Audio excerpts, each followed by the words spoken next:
Hey,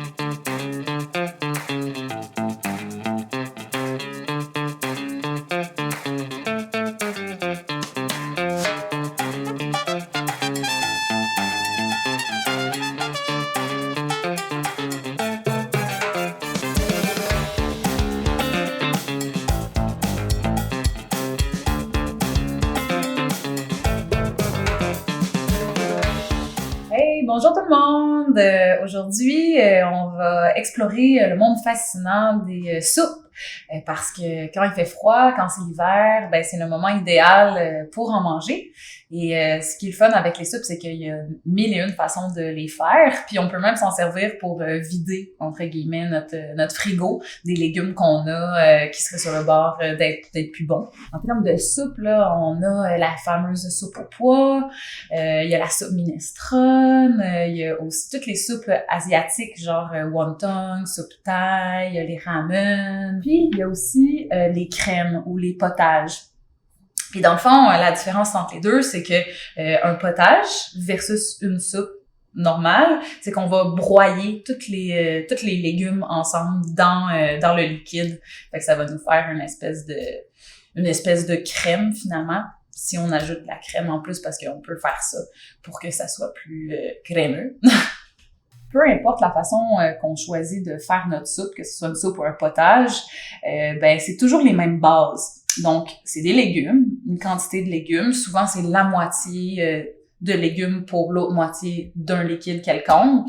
Puis ce liquide-là, ben ça peut être du bouillon de légumes, du bouillon de poulet, n'importe quel bouillon finalement, ou de l'eau même. Puis des aromates pour donner du goût à notre soupe. Fait que les fines herbes, ça peut même être de la sauce soya, de l'ail, mettre des oignons aussi, ça l'aide à donner du goût. Notre soupe, ça peut être une soupe repas, donc plus bourrative, plus nourrissante, plutôt qu'une petite soupe d'accompagnement qu'on va servir en entrée ou qu'on va manger le midi.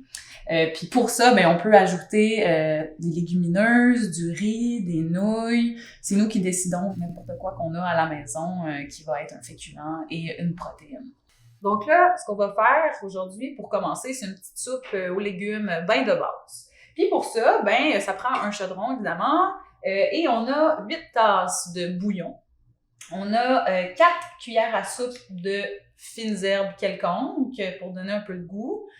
Une demi-tasse de riz et un peu de brocoli, un peu de chou vert, carottes, céleri, ail et oignons. Donc, on va couper ça, puis on va aller faire cuire le tout sur le rond.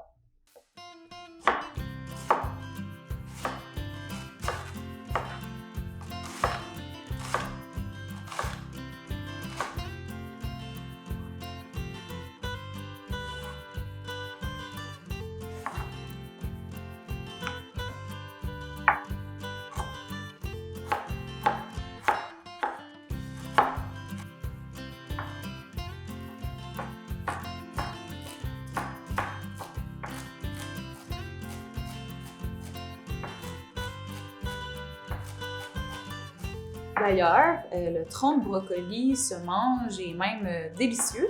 Seulement, parfois, il faut enlever sa pelure qui peut être un petit peu plus épaisse et coriace.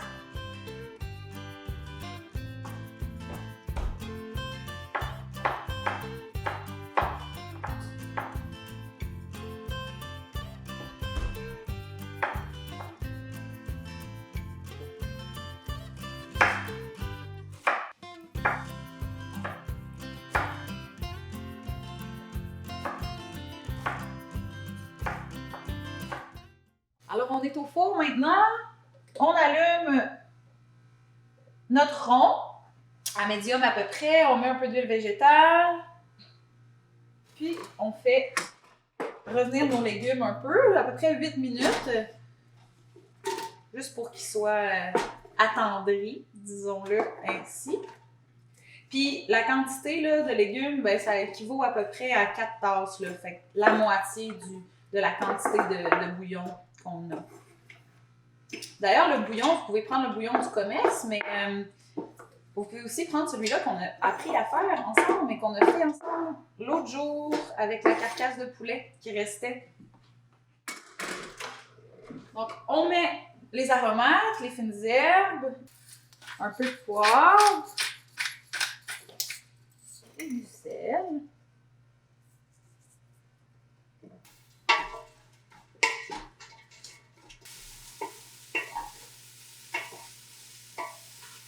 Donc, nos légumes sont attendris maintenant. On ajoute le bouillon. Puis, c'est le bouillon qu'on a fait ensemble l'autre fois.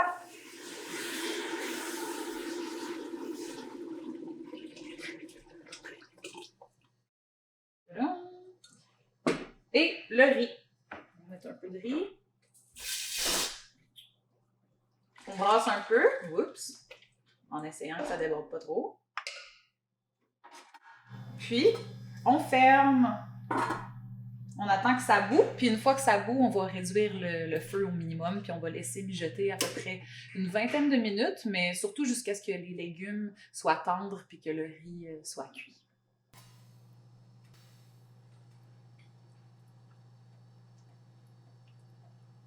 Alors, notre soupe est prête après 15 à 20 minutes à peu près. Si on voulait en faire un potage, ça serait le moment où on pourrait utiliser la girafe, cet outil qu'on branche tout simplement et qu'on broie à même le chaudron pour en faire une purée, un potage ou une crème. Mais là, nous, aujourd'hui, on va garder la soupe bien simple à son état actuel et on va se servir dans un bol.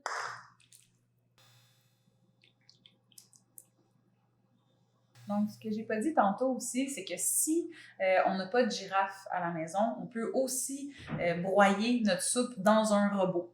La seule chose, c'est qu'il va falloir faire attention parce que quand un liquide est chaud, ça peut exploser, ça crée une espèce de pression. Fait qu'il faut s'assurer qu'il y a de l'air chaud peut sortir. Sinon, ben, on attend qu'elle tiédisse, puis on la broie une fois qu'elle est rendue tiède ou froide. Bon appétit!